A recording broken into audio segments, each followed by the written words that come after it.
Olá, boa noite. Boa noite e todas as ruas nesse dia 19. Vão ser 500 atos contra os genocidas responsáveis pela morte de mais de 500 mil brasileiros. Esse é o tema central do programa. Está começando agora mais um resumo do dia, o seu jornal da noite da Causa Operária TV, nesta feira, dia 18 de junho de 2021, véspera da data em que o país vai completar aí mais de 500 mil de mortos, mas véspera também das mobilizações que vão sacudir o país, levar centenas de milhares e tomar 1 milhão de pessoas às ruas para detonar ainda mais uma gigantesca mobilização, cujo objetivo central tem que ser derrubar Bolsonaro, né, como um primeiro ato para liquidar com todos os golpistas. Bom, no nosso programa de hoje, nós vamos destacar, além dos atos, vamos falar bastante desse tema, vamos falar da CPI da Covid, que fica por aí caçando todo mundo, né? Só não vai atrás efetivamente nenhuma medida contra o principal, ou um dos principais responsáveis por essa situação. Vamos falar da derrubada das ações das empresas de energia na Bolsa por conta da crise hídrica. Bom, e adivinha quem vai pagar a conta? Quem vai pagar o prejuízo das empresas na Bolsa? Caçadores de legenda, né? Freixo e Flávio Dino anunciam na próxima terça-feira sua filiação ao PSB. Na nossa pauta também, mais um general, e desta feita do Supremo ou Superior Tribunal Militar, ameaça com golpe. Bom, nós vamos tratar da presença. A direita deve ir aos atos, né? O centro, chamado centro, deve participar dos atos junto com a esquerda. Vamos tratar desse tema. E também sobre a presença do Lula. O amigo da onça, Ciro Gomes, elogia FHC e chama Haddad de bandido. E diz que anuncia também uma nova viagem para Paris. Então você já pode colocar no chat aí se você... O que você acha? Se o Ciro deve ir para Paris ou não. Bom, isso na véspera das mobilizações, o Ciro Gomes atacando aí o PT. Vamos falar desse tema daqui a pouquinho. Vamos destacar também aqui, em nível de destaque internacional, né, o aumento alta global de impostos a pretexto de cobrir os gastos com a pandemia. Né? Na semana, inclusive, que nós destacamos aqui, né, fizemos aqui a denúncia dos 25 bilionários dos Estados Unidos que eram nada ou quase nada de imposto, né, mostrando claramente que quem carrega a conta da crise é a classe trabalhadora. Bom, para comentar esses e outros temas, que está se aquecendo lá no frio de Brasília, que é menor do que o daqui de São Paulo, para o ato de amor, o companheiro Expedito Mendonça. Boa noite, Expedito. Boa noite, companheiro Antônio Carlos. Boa noite a toda a grande audiência aqui do programa Resumo do Dia. Sexta-feira, véspera do segundo grande ato por todo o país e pelo exterior também, que com certeza será maior do que o primeiro do dia 29, que já foi um estrondoso sucesso com a presença de milhares de populares, trabalhadores, enfim, a população indignada e revoltada estará novamente tomando as ruas neste dia 19 de junho. Aqui em Brasília a temperatura está um pouco baixa, mas daqui a algumas horas, porque o ato está marcado para as 9 horas da manhã, aqui com a concentração na Biblioteca Nacional, a temperatura vai subir, não tenha dúvida nenhuma, e espera-se uma presença ainda maior do que foi nos atos do dia 29. Portanto, uma sexta-feira importantíssima, com notícias aqui no seu resumo do dia. Vamos dar início. Ok, vamos lá. E vamos começar o nosso programa falando justamente da mobilização, mas não sem antes, né, dar o nosso boa noite para o pessoal que já está conosco aqui na nossa transmissão. Tem muita gente chegando à feira, tem gente que chega mais tarde, né, tem gente que vai assistir a nossa programação depois daquela cervejinha ou do vinho, né, ou do café quente, para quem não bebe, né, toma aí um café quente, um chocolate quente dessa sexta-feira fria, mas saudar o pessoal que está conosco na transmissão, pedindo a vocês que compartilhem aí adoidado, ajudem a divulgar aí o resumo do dia e a Causa Operária TV. Então, o nosso salve aí para a companheira Silva, ela já chegou aqui com energia positiva, falando que vão ser mais de 500 mesmo, né? Dizendo, bom, lá ela já está no dia 19, né? Já começou então o dia das grandes mobilizações. Boa noite para o companheiro Carlos Adustos. Sou eu, a companheira Anjos, o companheiro Sérgio Salgueiro também por aqui, falando que o Dória, o Bolsodória, foi a Piracicaba hoje, mas nem divulgaram, né? Com medo de que houvesse protestos, provavelmente manifestações favoráveis, né? Favoráveis a que ele não pisasse mais o solo de Piracicaba, né? O Bolsodória está mais por baixo do que fiofó de cobra, né?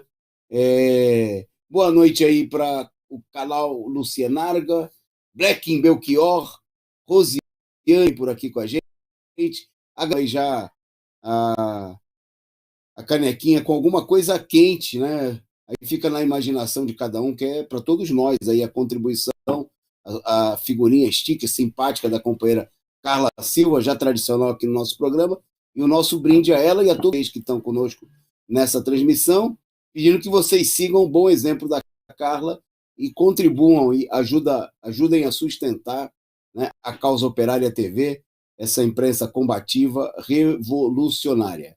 Bom, o Fabiano Proletário, saudando aqui o SUS, né, falando da necessidade de defender o SUS e de lutar contra a privatização da Eletrobras.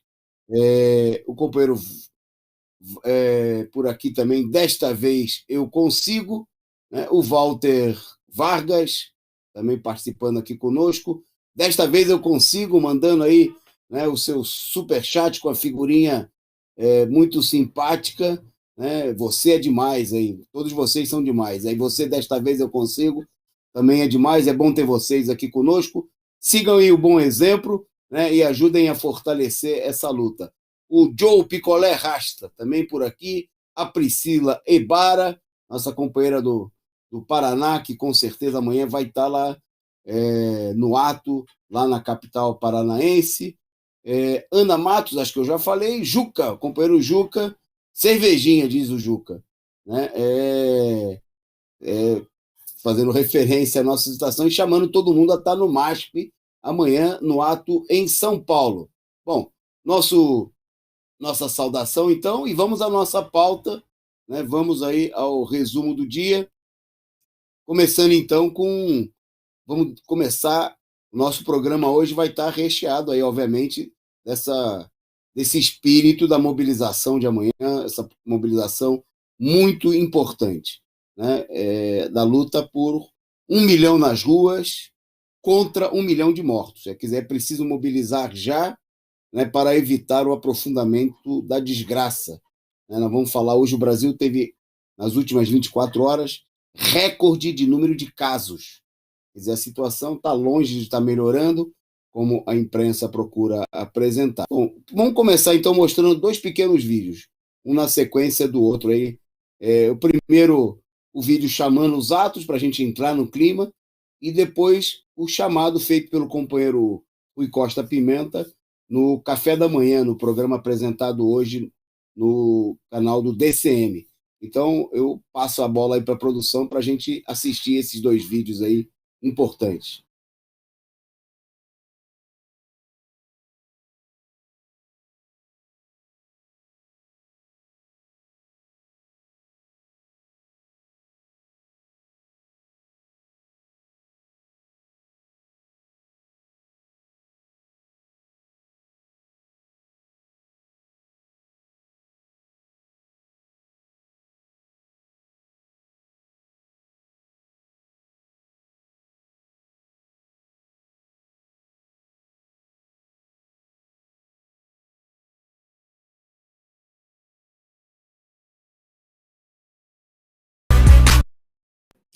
Rui, vamos começar falando sobre amanhã, dia 19. Se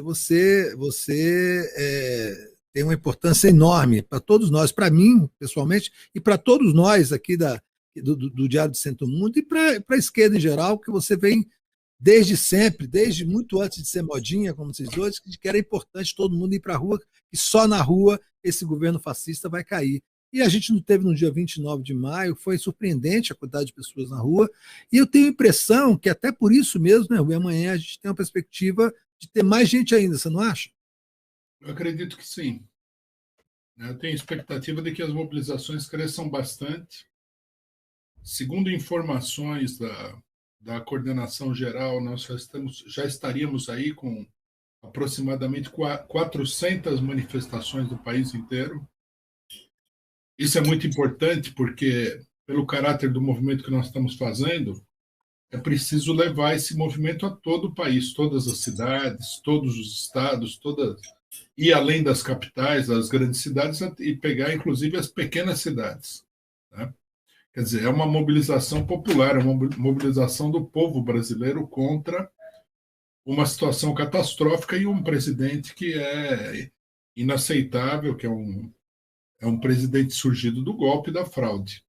Eu estou muito otimista, né? Eu espero que as manifestações elas cresçam muito de tamanho e que nós tenhamos aí pelo menos 1 milhão de pessoas nas ruas nesse sábado aqui. Me parece que seria um êxito muito importante.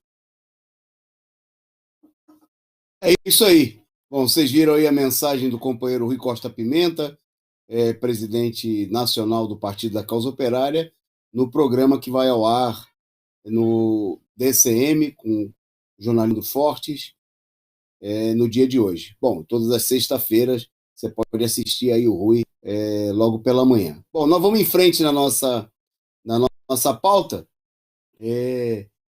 Na semana que se preparam esses protestos, a gente viu que na onda das mobilizações, iniciada realmente com o 1º de maio, classista, combativo, de luta, realizado na Praça da Sé, né, aqui em São Paulo, principalmente, também com atos em Brasília, no Rio de Janeiro, que se opôs aí à política de paralisia da esquerda. Essa onda foi levantando, foi ganhando corpo no dia 13 de maio, com uma nova mobilização, principalmente levando para a rua aí os ativistas, a juventude, o movimento negro, contra o massacre de Jacarezinho, no Rio de Janeiro.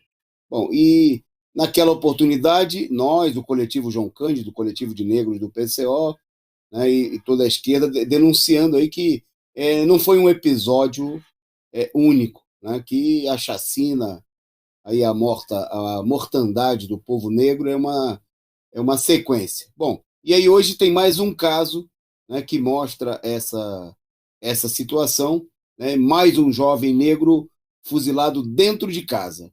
E, como sempre, a PM nunca tem culpa. O Expedito vai contar para vocês aí o que aconteceu. Vai lá. Bom, companheiros, a gente nunca gosta de dar esse tipo de notícia aqui, obviamente, não é isso? Você tem que registrar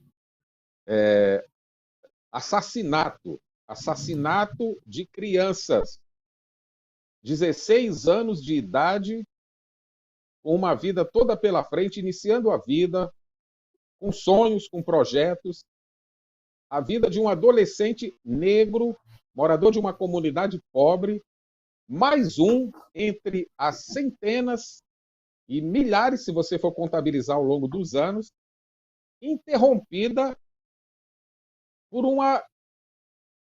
pelo quê? A gente fica até emocionado para falar, mas, sinceramente, é apenas mais um caso, tá certo? Que eles tratam como um registro apenas. A Polícia Civil ou a Polícia Militar deve ter uma planilha lá, e o cara chega lá e fala assim, bom, inclui mais um aí. Negro, adolescente, sei lá, estava brincando lá de alguma coisa e tal. A realidade é o seguinte, a bala atingiu um adolescente de 16 anos que chegou a ser socorrido, mas não resistiu. A mãe veio ser comunicada depois, ficou em estado de choque. E, mais uma vez, é isso que o companheiro Antônio Carlos falou. A polícia tira o dela da reta. Não sabemos, não tinha operação da polícia naquele momento lá. Ou seja, esta bala surgiu da onde? As testemunhas lá falam não tinha confronto nenhum na favela, na favela, no local de moradia, na comunidade, no momento lá. De onde que veio? A polícia, evidentemente, trata isso aí como não, vamos investigar, vamos abrir uma investigação. É aquela conversa de quantos inquéritos já foram abertos no Rio de Janeiro, principalmente no Rio de Janeiro, para investigar assassinatos cometidos por policiais e que nunca deram rigorosamente em nada. Ao contrário, esses policiais, via de regra, eles são promovidos a outros postos. Eles esperam o caso esfriar, abafam o caso, o inquérito fica ali. Se é que o inquérito é aberto, eles dizem que é aberto, mas isso sempre é uma caixa preta, porque corre em segredo lá, ninguém sabe, não tem controle popular nenhum sobre nada disso aí, ninguém sabe se esses inquéritos verdadeiramente são abertos. E quando são abertos, vamos ter claro, eles ficam lá se arrastando, são eles mesmos que fazem a investigação, não tem um controle popular da população civil de fora sobre isso aí. Ou seja, mais uma tragédia. Isso coloca, reforça, mais uma vez, às vésperas de um ato que vai ocorrer amanhã em todo o país e no exterior, de exigir também, além da vacina, além do auxílio emergencial verdadeiro, o fora Bolsonaro e, principalmente, a dissolução do aparato repressivo no Estado. Esse braço assassino do Estado que é a Polícia Militar. Ou seja, mais um jovem com uma vida perdida, mais uma família traumatizada e, vamos ter claro, mais um caso de impunidade em meio às centenas e milhares de assassinatos que ocorrem todo ano no país. Volto, companheiro Antônio Carlos. Ok, Expedito. Bom, seguindo em frente, a cara de pau da polícia é tremenda, né? Embora toda a imprensa destaque que havia uma operação executada não só naquela região, mas era uma operação simultânea. Né? O jovem morava no Morro da Fé, na zona norte do Rio de Janeiro, na região da Penha. E a PM, como sempre, diz que não aconteceu nada, né? Quando eles não dizem que houve troca de tiros para tentar incriminar alguém que sabe-se lá quem, né? A desculpa é essa, mas os dores, né, testemunhas que falam justamente da presença da polícia, que como sempre, né, porque finalmente é um bairro pobre, gente pobre, gente humilde, gente negra, né, que não merece da parte dessa organização de guerra contra o povo nenhum respeito, e por isso essa máquina tem que ser parada, tem que ser dissolvida, né, a polícia militar e todo o aparato repressivo. Bom, seguindo em frente, enquanto a polícia assassina e a repressão come solta contra o povo trabalhador, mais de 6 mil mortes, né, por ano pelas polícias no Brasil, a CPI encena, né? E encena, mas é muita conversa daqui, encenação, teatro para lá, mas quando se trata de algum peixe grande, do verdadeiro e maior responsável, ou dos maiores responsáveis, nada acontece. Bom, o destaque do dia foi que a CPI, a Polícia Federal, tentou aí uma condução coercitiva do empresário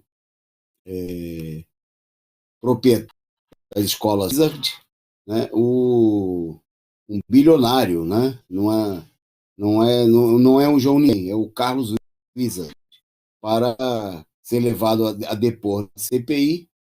No entanto, o relatório da polícia, os agentes teriam descoberto que o bilionário está no México desde 30 de março e não retornou ao Brasil.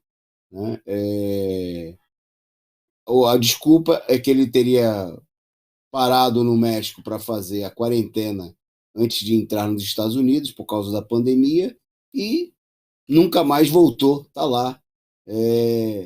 Bom, A CPI continua fazendo aí essas pseudo-caçadas paralelas, né, para garantir aí alguma repercussão, a presença, apresentar um falso eixo de solução no país, já que a única maneira efetiva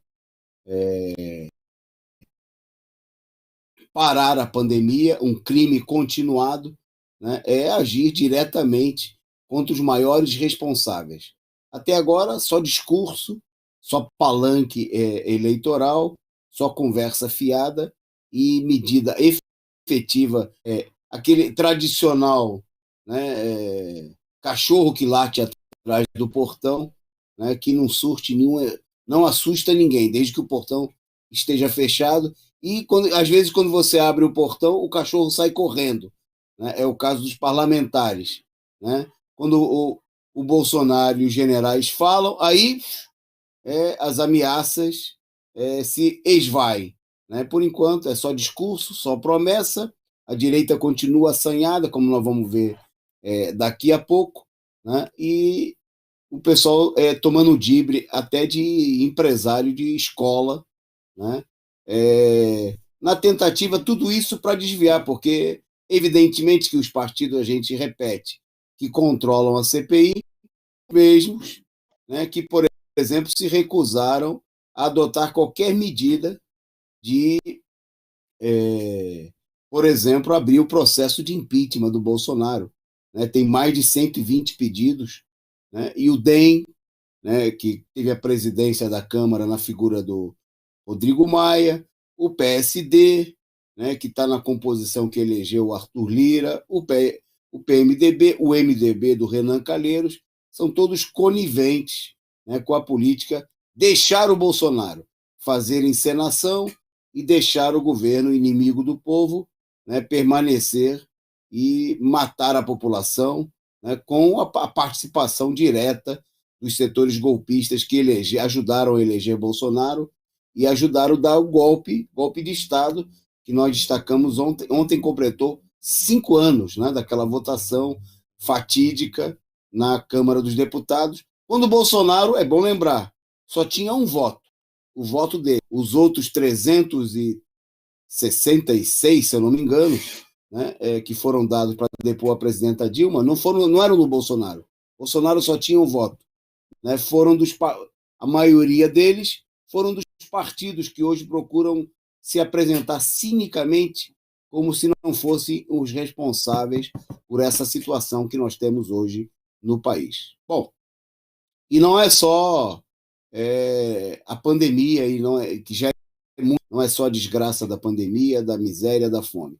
O país enfrenta aí todo um caos, toda uma crise que ameaça, inclusive, paralisar o país ainda mais do que o país já vem sendo freado o desenvolvimento do país. Um aspecto importante é a crise hídrica, crise que é totalmente previsível, né, diante da qual as empresas privatizadas não adotam nenhuma medida, mas que está levando, inclusive, à derrubada das ações das empresas de energia na Bolsa. Né? Imagina, então, e quem vai pagar o prejuízo dessas empresas, ô Expedito? O que está acontecendo e quem vai pagar a conta?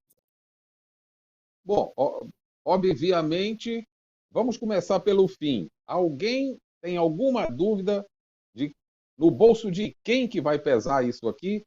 Como tudo que acontece no país. Quando os capitalistas estão em crise e quando eles perdem, eles transferem, eles socializam esse prejuízo com quem? Entre eles? Não. Eles mandam a conta para o povo. E é exatamente isso que vai acontecer com a conta de energia elétrica. E no efeito cascata, vamos ter claro, é um setor estratégico do ponto de vista da cadeia produtiva. Isso vai encarecer aí tudo, cesta básica, custo de vida e outros indicadores aí, e o preço de outras necessidades aí cotidianas da população, não tenha dúvida nenhuma.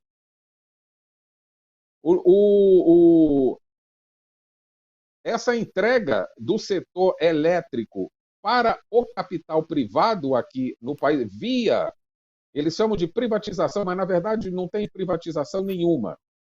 O que tem é o seguinte: as empresas, elas recebem uma injeção de dinheiro, elas são saneadas, porque essa é uma exigência do capital. Eles não querem pegar massa falida para recuperar, eles querem pegar a coisa já recuperada pelo Estado, ou seja, pelos impostos da população, não é isso? E eles pegam lá a empresa saneada e eles passam a ganhar dinheiro livremente, explorando um direito da população. Isso, para termos uma ideia dessa situação, temos aqui casos de empresas como a CESP de São Paulo, a AES e a ENGIE.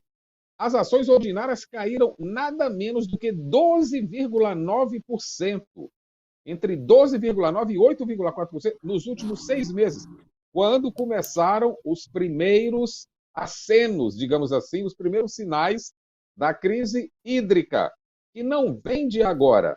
A sinalização é muito clara. É de 6 a 8 meses anterior, ou seja, tempo suficiente para o governo, se tivesse algum interesse, se tivesse alguma preocupação em não permitir que disparasse o preço da energia no país com o acionamento das termoelétricas, tá certo? Que nós sabemos que é muito mais caro, tem um custo muito superior às hidrelétricas, o governo não tomou providência nenhuma, não planejou absolutamente nada e o prejuízo está chegando agora. E esse prejuízo é óbvio. Vai para a conta do consumidor, vai para a conta do usuário, que já paga um absurdo no quilowatt da energia no país, exatamente porque muitos estados, através das concessionárias, já privatizaram o seu sistema de fornecimento de energia e muitos deles já estão funcionando sob o comando da empresa privada, do capital privado, que nada mais, não faz investimento nenhum, recebe a coisa pronta e cobra o olho da cara do consumidor. É isso que está em curso no país, é isso que vai acontecer de maneira ainda mais exponencial com a privatização da Estatal Nacional de Energia Elétrica, que controla todo o sistema nacional, que é a Eletrobras. É preciso resistir, é preciso fazer com que os atos que estão colocados aí sirvam também para impor uma derrota ao governo no sentido de reverter essa situação caótica que são as privatizações no país. Não tenho dúvidas, a conta vai para o consumidor, a conta vai para o usuário. Volto aí, companheiro Toninho. Ok, voltando aqui, e a gente seguindo na nossa pauta, daqui a pouquinho nós vamos falar dos atos de amanhã, vamos falar também da situação da Covid, mas antes vamos a um tema político, né? Aqui os caçadores de legenda, né? Após Freixo, que deixou o PSOL, o Flávio e anunciou que vai para o PSB, o Flávio Dino também anunciou hoje que vai se filiar ao PSB, o Partido Socialista Brasileiro, que de socialista tem tanto como o PSDB tem de social e de democrata, né? Absolutamente nada, só um nome, é só uma sigla e absolutamente nada. Bom, a presença do Flávio Dino e do Freixo aí no PSB evidenciam aí o fracasso, é bom que se diga, dos partidos de direita, né, em construírem uma alternativa própria, e o pessoal saiu aí a comprar o passe,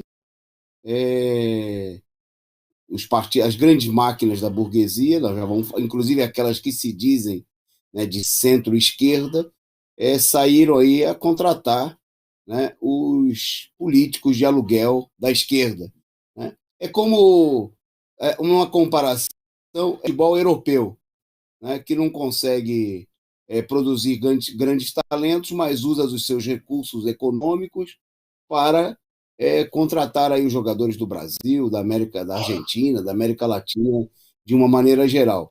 Bom, pois bem, como a direita não consegue se promover com seus próprios quadros, ela está cara aí nos partidos da esquerda, né, aqueles mais conciliadores, defensores da política de frente ampla, da política de conciliação com a burguesia, os elementos aí que permitam,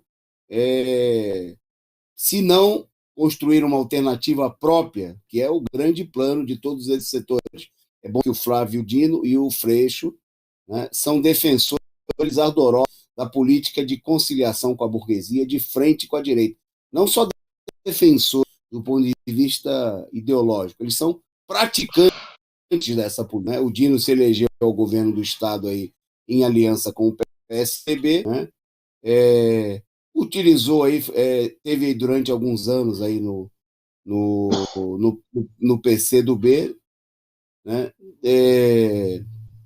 Mesmo não sendo o PCdoB, obviamente, um partido verdadeiramente comunista, etc. e tal, mas o Dino era um político que estava de passagem, aí, como muitos outros políticos que fizeram passagem pelo PCdoB, pelo PSOL, partidos que se prestam, né, a cumprir esse papel de legenda trampolim. Bom, o Flávio Dino anunciou em entrevista que pode ser que ele seja candidato, mas está aproveitando, inclusive, a promoção que ele está ganhando aí com a sua saída, o destaque dado pela imprensa, para defender a política de frente ampla. Vocês viram a imagem dele aí com o Fernando Henrique Cardoso, com o governador do PSD do Rio Grande do Sul, o Leite.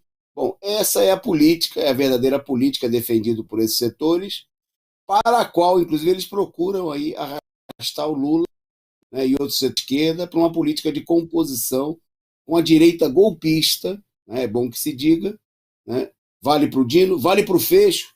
No Rio de Janeiro, o Freixo é o suposto candidato da esquerda que está buscando aí, né, agora entrando no PSB, construir uma frente diretamente com a direita. Desculpe aí a frase, né, que não é muito brilhante, mas é exatamente isso. Né? É uma frente que envolve aí, setores do DEM, egressos do DEM, né, o agora pseudo-democrata e ex-general da tropa de choque do Bolsonaro, o Rodrigo Maia, né? Essa é a frente que esses setores querem construir. É a mesma política, né, já adotada aqui em São Paulo, onde o PSB é sócio menor, sócio minoritário do PSDB. Né? Teve aí durante vários anos, como vice-governador do Geraldo Alckmin, né? Defendendo aí a sua política de destruição da saúde, do ensino público, de repressão à mobilização dos trabalhadores, dos estudantes, né? Mas com rótulo, tudo isso com um rótulo de partido de centro-esquerda. Né? É bom lembrar que o PSB foi o partido que votou também a favor da deposição do golpe de Estado que derrubou a presidenta Dilma Rousseff, né? E que integralmente, como também foi o caso do Freixo, né, dentro dos setores da direita do PSOL, a criminosa Operação Lava Jato. Bom, está se montando aí toda uma operação para que esses setores, é bom que se diga, sirvam de ponte, né, para uma transição, diante de uma situação de radicalização, para uma transição da aproximação da esquerda, né, com a direita. Né, porque qual é o pretexto? Como eles são setores aí, supostamente têm aí o verniz esquerdistas, né, eles se apresentariam como capazes de construir as alianças mais direitistas, né, como uma frente diretamente com a direita no Rio de Janeiro, em combate ao Bolsonaro, e a mesma coisa em vários outros estados, até em nível nacional. É o cavalo de Troia que está sendo montado. Né? O PSB vem cumprindo esse papel muito claramente há vários anos, né? Sempre que lhe interessa eleitoralmente. Ele procura se apresentar como um partido que apoia o Lula, mas a gente viu o que realmente acontece, qual é a política desse partido, além de vários outros exemplos, mas ficou claro nas últimas eleições em Recife, né, em que o PSB fez uma campanha de tipo fascista, antista, né, contra a candidata do PT, que nem é comunista, que nem é tão esquerdista assim, a Marília Reis, né, mas a campanha do candidato do PSB, da família Campos, não ficou em nada a dever, né, as campanhas bolsonaristas de direita, com acusações de tudo que é tipo fascista, né, e isso é o núcleo central do PSB, é onde está o comando do partido, onde eles controlam aí o governo do Estado, graças ao apoio do PT há vários anos. Bom, e essa mesma política estão procurando aí levar adiante para o restante do país,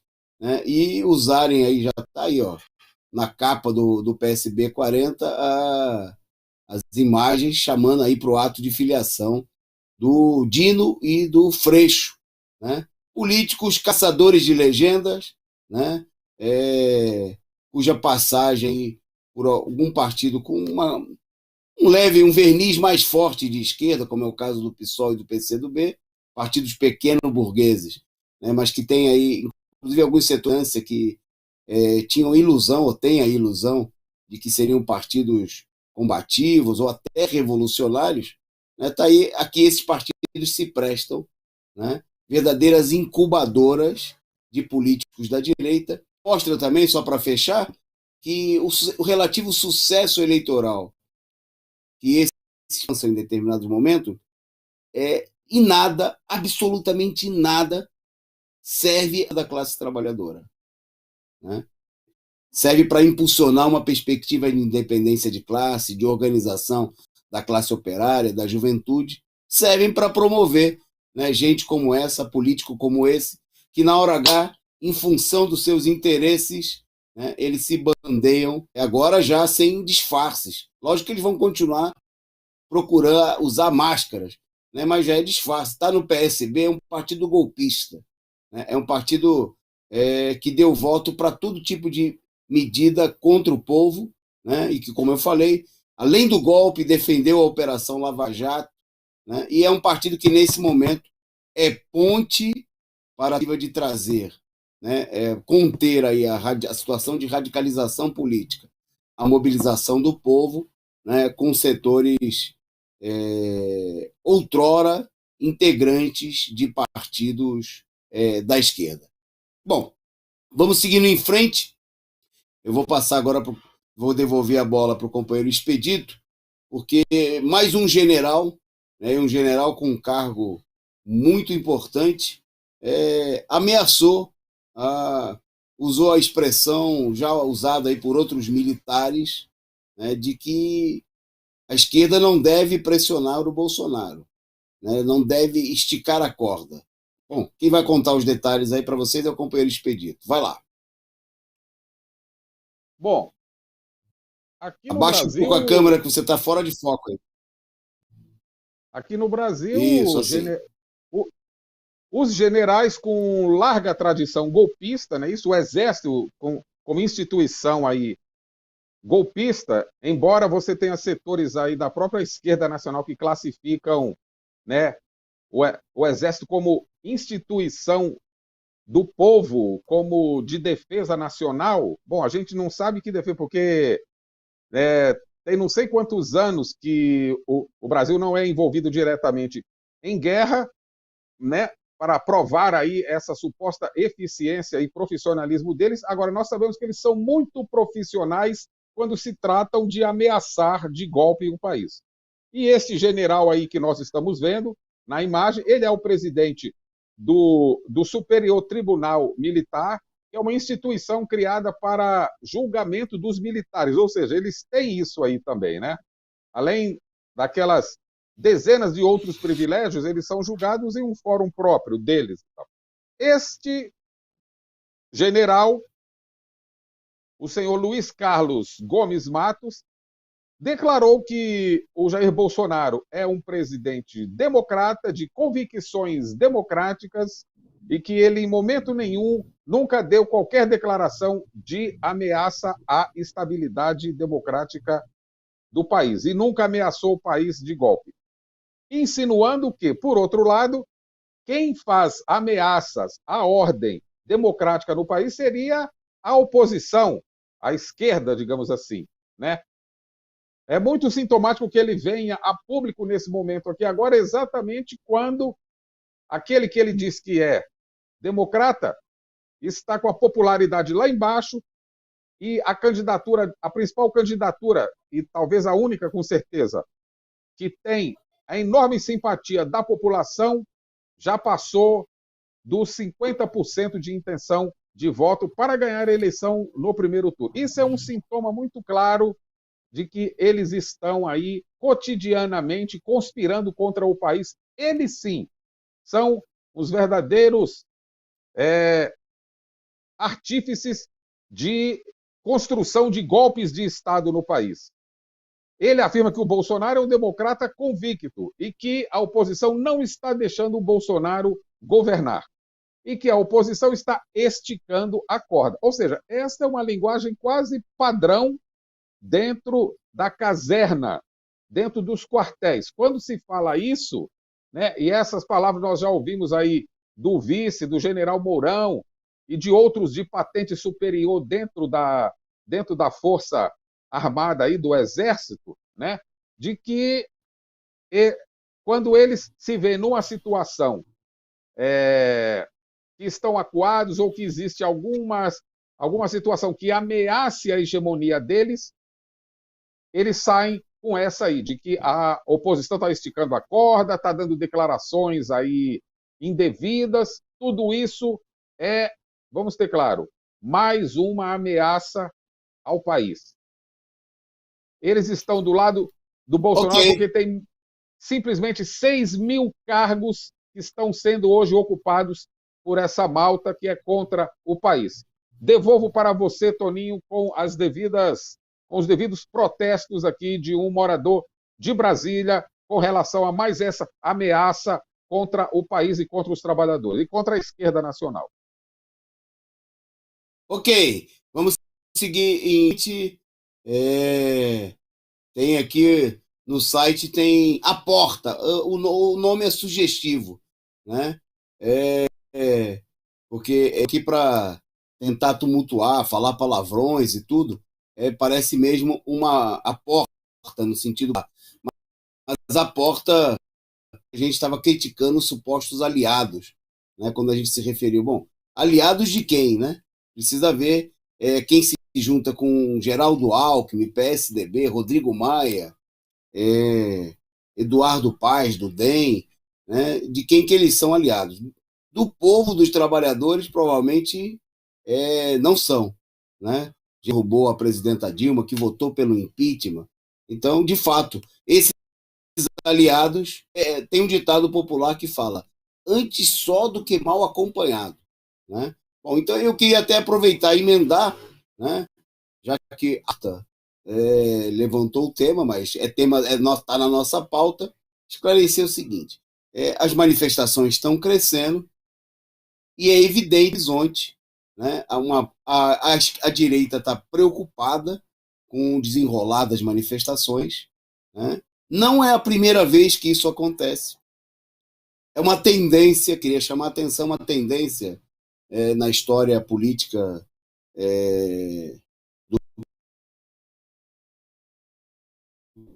história recente.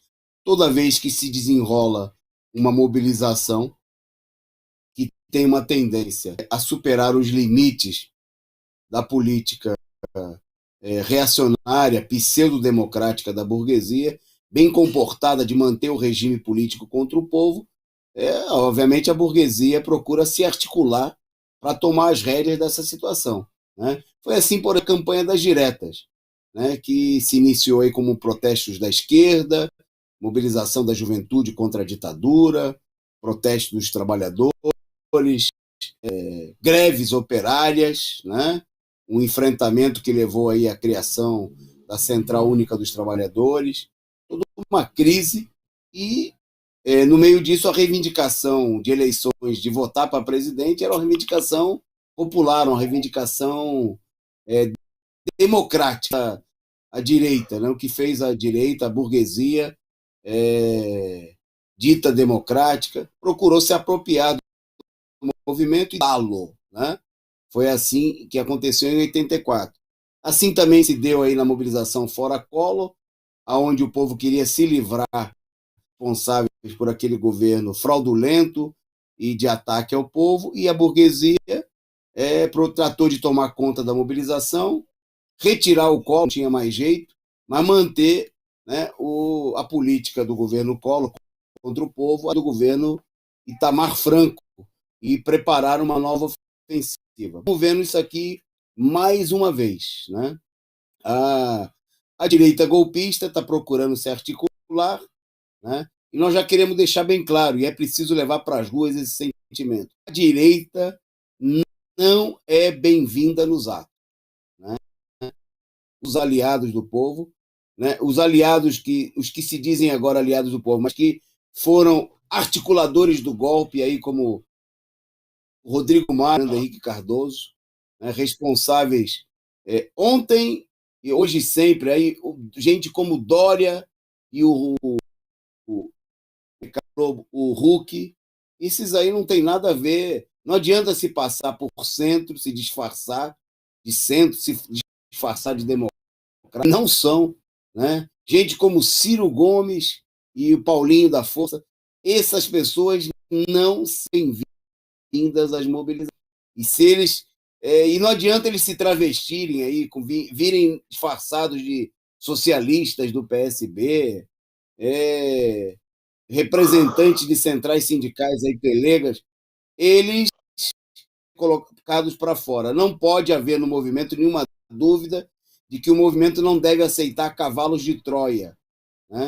Na matemática tem uma lógica que é o seguinte: se você soma um número positivo com um número negativo, o resultado não vai ser maior do que a parcela positiva.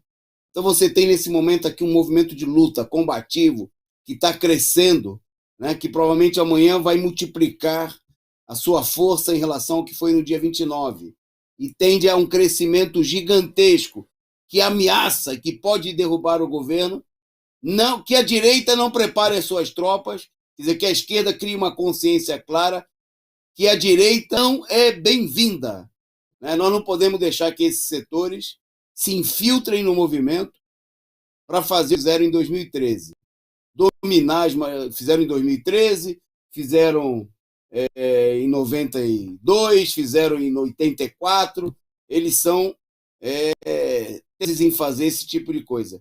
Né? E hoje apareceu aí nos jornais, né, muito essa ideia de que inclusive era o seguinte: por que a oposição de direita resiste em se unir a protestos contra o Bolsonaro? Né? A matéria que foi originalmente aí pela BBC, né, circulou em vários jornais burgueses do país. Por que a oposição de direita resiste em seus protestos contra o Bolsonaro? A resposta seria simples: porque a oposição de direita não quer derrubar o Bolsonaro. A oposição de direita quer tirar uma casquinha eleitoral do Bolsonaro, seja para tentar eleger um outro candidato de direita, né, seja para, inclusive, se for necessário, apoiar o Bolsonaro contra a esquerda, como eles já fizeram em mais de uma oportunidade. Então, essa direita que não quer derrotar o Bolsonaro não deve ser bem-vinda de maneira nenhuma nos atos. Né? E não importa se eles venham disfarçados de socialista de Araque, né, de democrata de Araque, de oposição de mentirinha, eles têm que ser desmascarados como golpistas, né, inimigos do povo. Está aí a manchete, né, que circulou em vários jornais de hoje, começou a campanha. A oposição direita resiste em se unir aos protestos, porque eles não querem fora Bolsonaro. Eles fazem discurso, mas a política deles foi a mesma do deixar o povo morrer, salvar aí os interesses dos capitalistas, né? E esse tipo de oposição não serve absolutamente para nada, né? Ou só serve para ajudar o Bolsonaro. Essa conversa porque tem aí verme aí infiltrado, aí, vírus, né? Bolsominion infiltrado dizendo que a oposição não deixa o Bolsonaro governar. Isso é conversa para boi dormir. Né? A oposição ajuda o Bolsonaro, essa é de direita. é a oposição que não encaminhou o impeachment, é a oposição que mantém o povo, né, procura tapear o povo com a conversa da vacina, né, com a conversa do fique em casa, que era a campanha da direita. Então, essa oposição não é bem-vinda nos atos. Bom, mas aí sim, tem uma pessoa, tem uma liderança política, né? O povo não precisa dessa direita, mas é importante, para alavancar a sua mobilização, uma verdadeira liderança política, que tem apoio popular, né? Liderança, quem é, Expedito? Conta aí pra gente, quem a gente gostaria de ver nos atos amanhã? Claro, quem nós gostaríamos, quem o povo quer nos atos de amanhã? A maior liderança operária e popular do país. Lula deve ir às manifestações. E deve ir por uma razão muito simples. As manifestações, os atos de protesto que ocorrem em todo o país e no exterior são atos populares e nada mais justo, nada mais natural do que você ter, nestes atos, aquele que tem a simpatia da maioria do povo trabalhador brasileiro, da maioria da população, já demonstrado exaustivamente, tanto nas eleições anteriores, mesmo nas eleições onde ele foi derrotado, não é isso?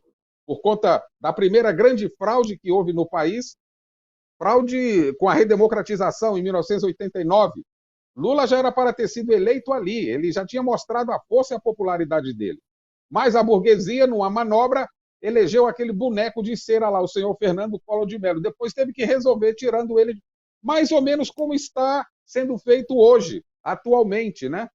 A classe dominante colocou aí esse fantoche aí para governar o país, agora está mais ou menos sem saber o que fazer com ele, né? Está com dificuldade de colocá-lo para fora. Mas não quer colocá-lo para fora também. É isso que o companheiro Antônio Carlos falou aí antes. Por que a oposição, por que a oposição de direita, por que a direita não se junta aos protestos pelo fora Bolsonaro? É exatamente por isso, porque ela não quer derrubar o Bolsonaro.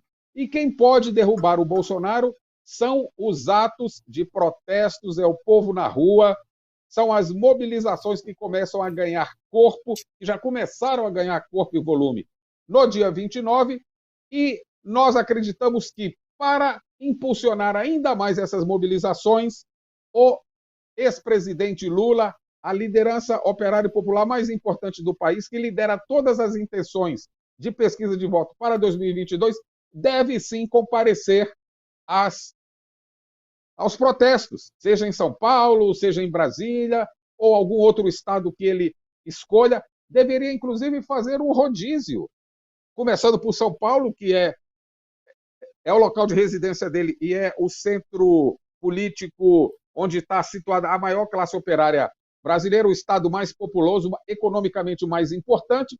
Nada mais justo do que ele pode começar por ali.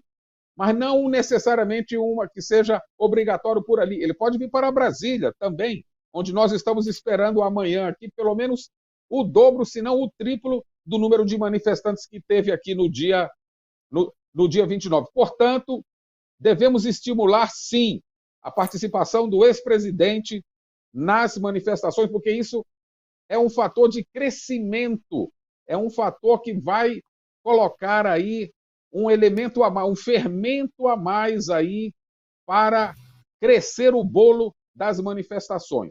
Lula deve, com certeza, analisar o seu staff aí, mas ele, principalmente ele, tá certo? Que eu tenho certeza e convicção que ele gostaria de estar presente em algum ato desse, em algum momento ele vai estar presente. Nós temos que estimular a presença do ex-presidente, porque ele é um fator que pode contribuir para os atos crescerem ainda mais. E sem falar que o vínculo dele com os trabalhadores, com as massas populares, é inequívoco. Então, vamos lá estimular a presença do ex-presidente nos atos como um fator de impulsionamento das mobilizações. Volto para você, companheiro. Ok. Seguindo aqui, acelerando, que a gente está chegando na reta final, mas ainda tem temas importantes. Queria destacar aqui, a gente falou de abutres, falou de infiltrados, e a gente tem um bom exemplo de um infiltrado dos últimos anos, que está meio desgastado, né? Por isso estão procurando, digamos assim, levantar a moral de outros infiltrados, né?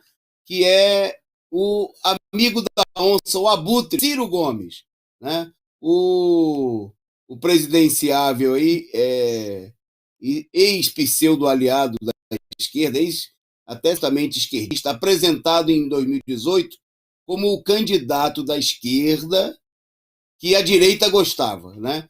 A direita se derretia em elogios ao Ciro Gomes, porque se tratava justamente de potencializar a campanha dele para tentar minar aí a resistência. Em primeiro, a favor da candidatura Lula, né? Teve gente até da direita do PT, né, que declarou que queria que o Lula desistisse para apoiar o Ciro, e depois contra o próprio candidato substituto do PT, o Haddad. Bom, o ex-ministro e presidenciável, novamente, do PT, Ciro Gomes, voltou aí a atacar o PT, né? Numa entrevista concedida ao direitista, o youtuber Rafinha Bastos, Ciro chamou Fernando Haddad de bandido, né?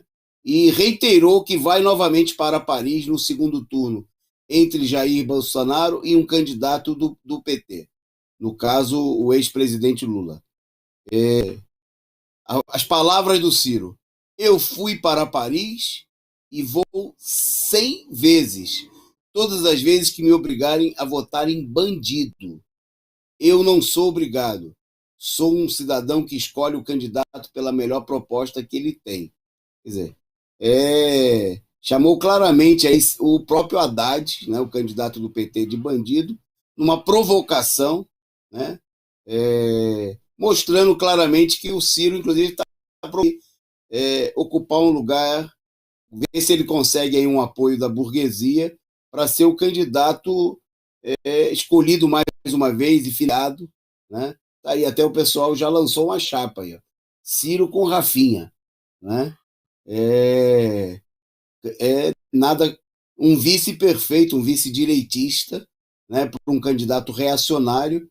Bom, e teve aí, acho que um deputado do PT, agora eu não lembro, que fez a campanha, acho que foi o Rogério Correia, que falou assim, se precisasse, ele já estava comprando a passagem para o Ciro, né, para Paris, e que seja só de ida, né? E hoje quem se referiu a isso aí também foi o ex-presidente autoproclamado de Abreu, né, o ator que reagiu ao novo ataque do Ciro Gomes, dizendo que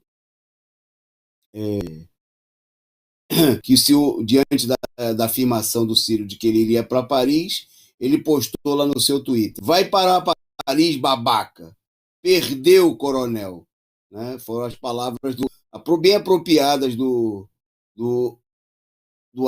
José de Abreu, né, se referindo aí ao Ciro Gomes, e a gente pode adotar como lema: vai para Paris, babaca, né?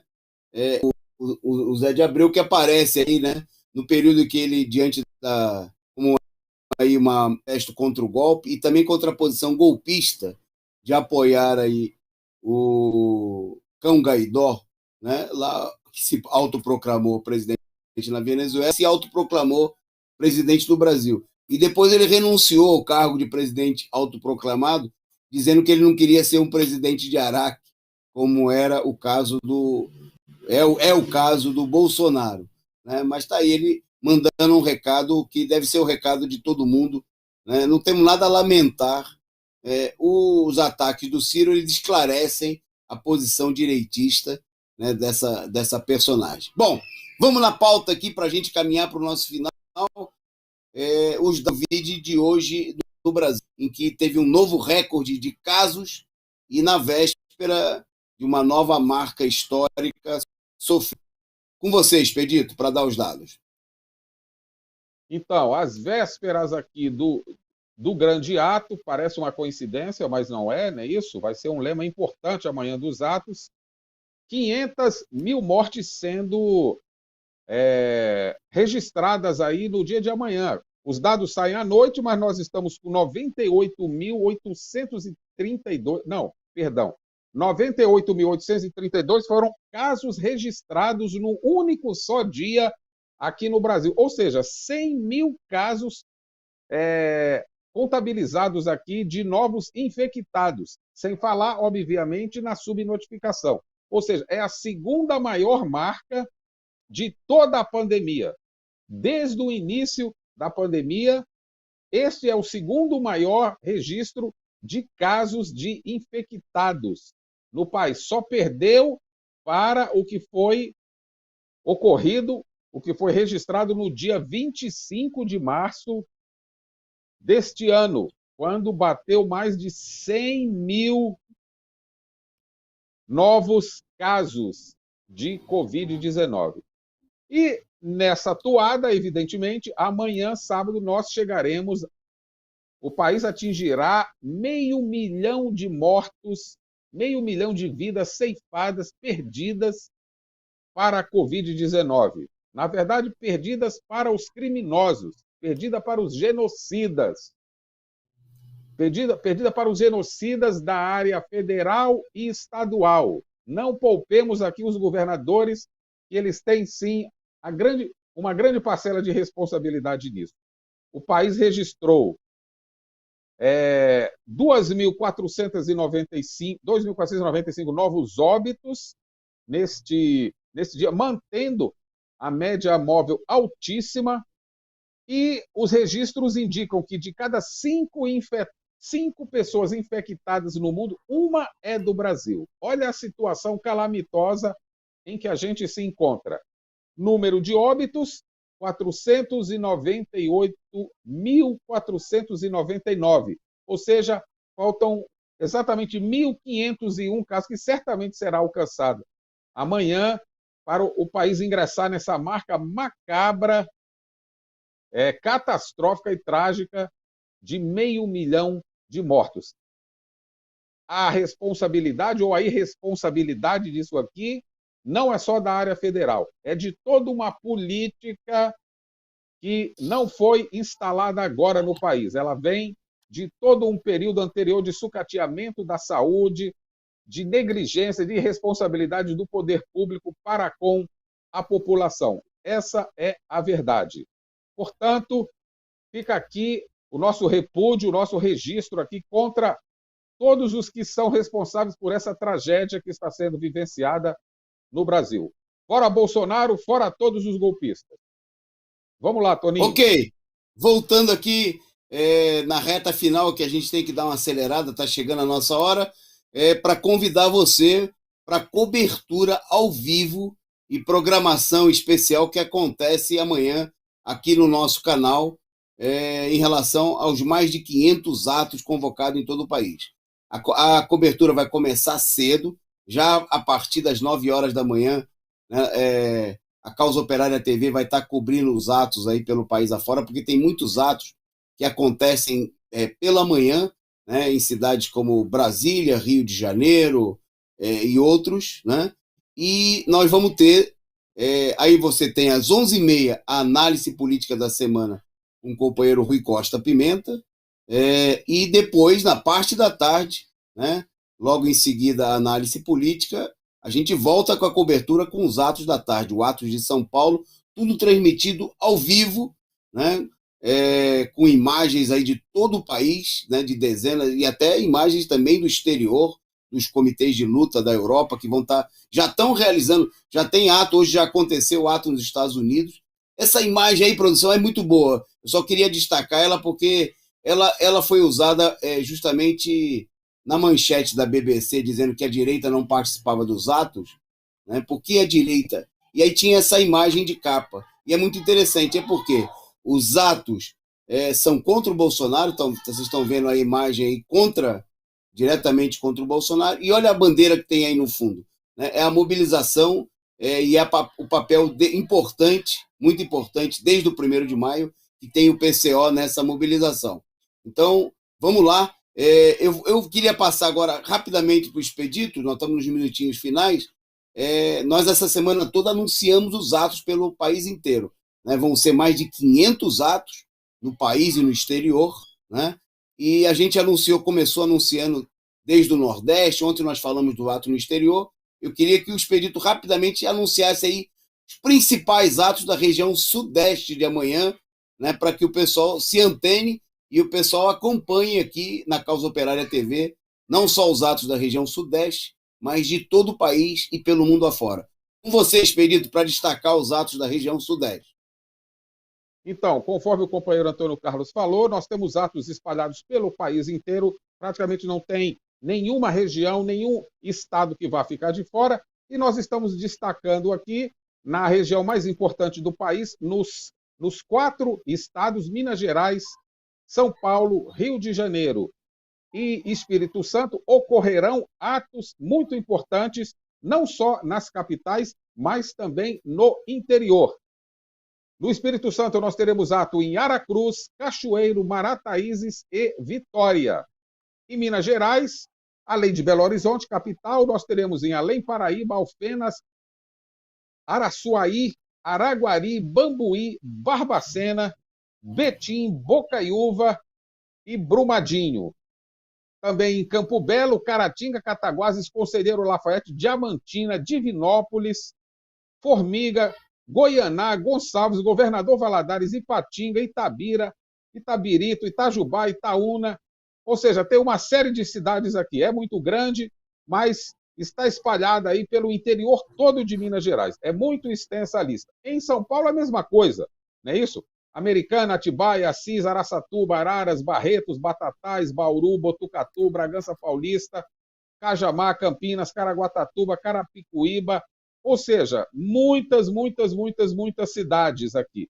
São Paulo, efetivamente, é o recordista de cidades, além da capital, obviamente, onde ocorrerá o grande ato aí na Avenida Paulista. No Rio de Janeiro, nós temos em Campos, Itaperuna, Macaé, Nilópolis, Niterói, Nova Friburgo, Nova Iguaçu, Petrópolis, Resende, Rio das Ostras, Rio de Janeiro, a capital, no Monumento Zumbi dos Palmares, Santo Antônio de Pádua, Silva Jardim, Teresópolis e também em Três Rios, Valença, Vassouras, Visconde de Mauá e Volta Redonda. Ou seja, meu amigo, não praticamente cobrindo todo o estado, não é isso? Em Minas Gerais, Espírito Santo, mesmo na pequena Espírito Santo lá, nas principais cidades, os atos ocorrerão, alguns na parte da manhã, outros na parte da... A maioria ocorrerão na parte da manhã, um ou outro será na parte da tarde às 16 horas.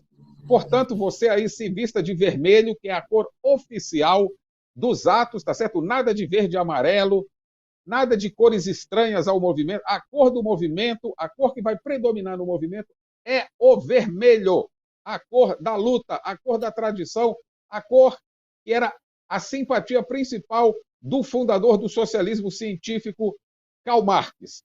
Portanto, estejamos todos preparados. Amanhã é dia de ato nacional para derrubar o genocida, o criminoso, o negacionista e também os governadores cúmplices da mesma política de Bolsonaro. Vamos lá, companheiros. Devolvo, Toninho. Ok. Bom, devolver só para a gente encerrar. Então, eu queria agradecer aí a participação de todos vocês. A gente, com certeza, vai se encontrar nos atos. Queria convidar você a integrar as nossas colunas vermelhas, né, dos comitês de luta, do PCO, né, dos setores combativos, que impulsionaram a mobilização desde antes, né, principalmente a partir do 1º de maio, e que estão aí junto com toda a esquerda, defendendo a unidade e a mobilização sem a direita, né, a mobilização forte e democrática. Então, nós vamos terminar com 2 vídeos, agradecer a todos vocês aí pela participação, a nossa eficiente produção aí sob o comando do companheiro Gabriel, e a gente volta amanhã, porque amanhã tem, no final do dia, nós vamos ter aí uma mesa redonda, né, para discutir o balanço dos atos, né, por volta das 20 horas, às 19 horas, tem um resumo feito pelo companheiro Rui, já uma primeira apreciação, e a gente volta com o programa, um resumo dos atos especial, né? Não um resumo do dia, mas o resumo da mobilização, uma mesa redonda, com a presença, inclusive, de companheiros regionais. A gente se vê nas ruas e a gente se vê aqui na Causa Operária TV. Boa noite a todos e um grande 19 de junho de luta nas ruas, 1 milhão nas ruas, para derrubar Bolsonaro. Um abraço, boa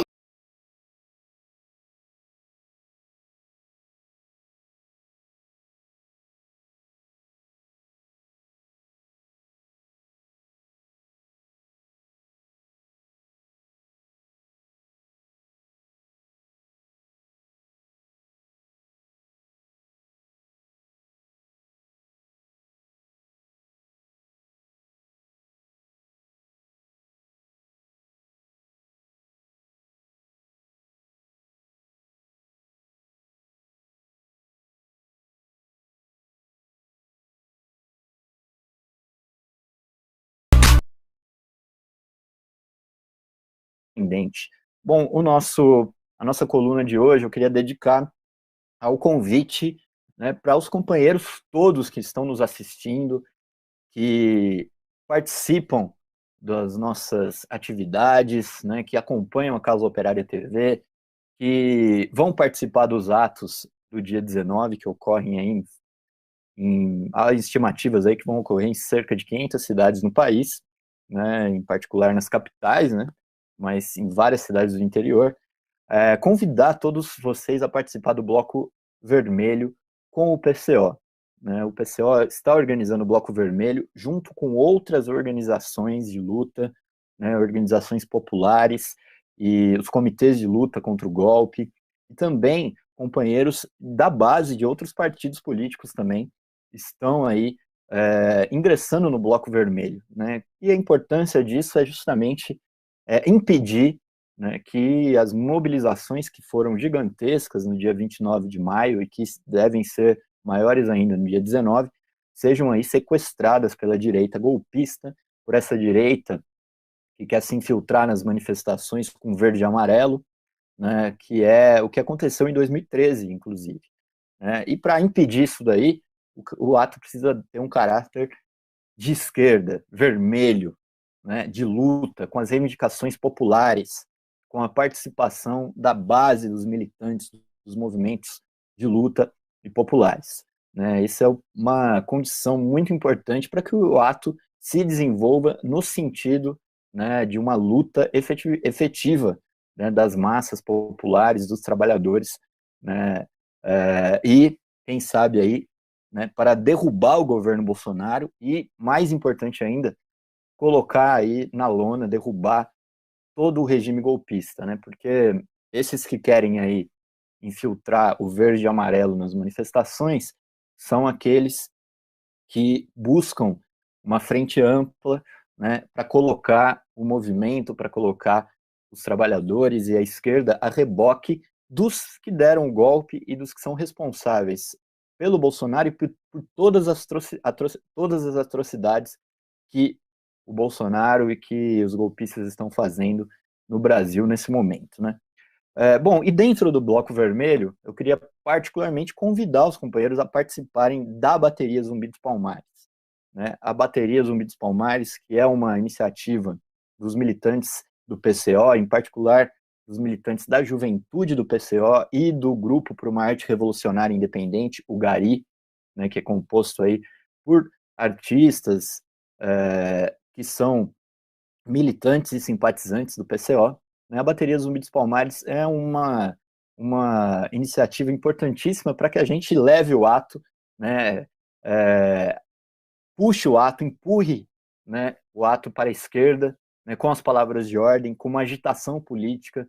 Né, e a Bateria Zumbi dos Palmares, ela não é, né, uma atividade como a esquerda, né, pequeno-burguesa, procura transformar todo tipo de atividade artística. A Bateria do Zumbi dos Palmares, ela é uma bateria de guerra, de combate, né, de mobilização.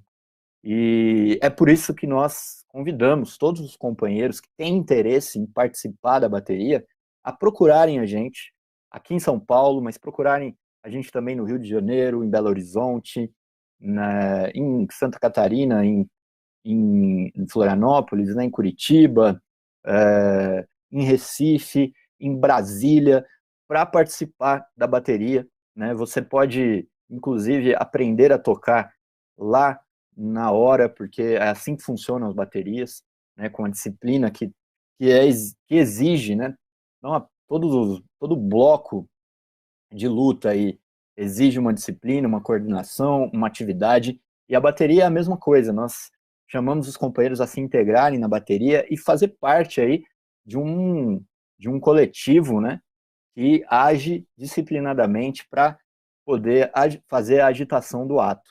Né? Então, diferente aí do que a esquerda pequeno-burguesa faz, nossa bateria tem essa função muito importante, né, de agrupar as pessoas que realmente estão interessadas em transformar o ato em um ato de luta, né, em um ato que seja combativo e que, ao mesmo tempo, né, seja também alegre, né, que tenha as palavras de ordem, que tenha uma agitação política. Né? Então fica o convite para que vocês participem da bateria dos Zumbi dos Palmares. A participação é aberta para os companheiros que têm interesse em participar, não apenas no ato, mas também se integrarem, né, permanentemente na bateria, se especializando aí nos instrumentos e tudo mais. Então, a gente faz o convite, né, nesse dia 16 de junho, daqui a 3 dias estaremos nas ruas novamente, com o Bloco Vermelho, com a bateria Zumbi dos Palmares, e